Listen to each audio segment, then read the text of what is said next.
شروع کرتا ہوں اللہ تعالیٰ کے نام سے جو بڑا مہربان نہایت رحم والا ہے۔ حضرت ابو ذر اسلمی رضی اللہ تعالیٰ عنہ سے مروی ہے کہ نبی صلی اللہ علیہ وآلہ وسلم نے ایک مرتبہ فرمایا، اے وہ لوگوں جو زبان سے ایمان لے آئے ہو لیکن ان کے دل میں ایمان داخل نہیں ہوا، مسلمانوں کی غیبت مت کیا کرو اور ان کے عیب تلاش نہ کیا کرو، کیونکہ جو شخص ان کے عیب تلاش کرتا ہے اللہ اس کے عیب تلاش کرتا ہے، اور اللہ جس کے عیب تلاش کرنے لگ جاتا ہے اسے گھر بیٹھے رسوا کر دیتا ہے۔ حضرت ابو ذر اسلمی رضی اللہ تعالیٰ عنہ سے مروی ہے کہ میں نے نبی صلی اللہ علیہ وآلہ وسلم سے پوچھا تھا،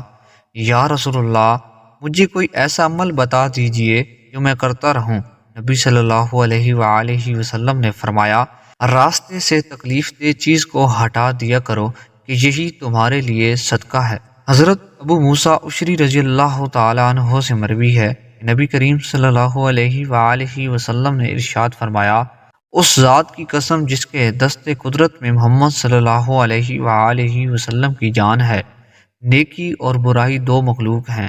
جنہیں قیامت کے دن لوگوں کے سامنے کھڑا کیا جائے گا۔ نیکی اپنے ساتھیوں کو خوشخبری دے گی اور ان سے خیر کا وعدہ کرے گی، اور برائی کہے گی کہ مجھ سے دور رہو، مجھ سے دور رہو، لیکن وہ اس سے چمٹے بغیر نہ رہ سکیں گے۔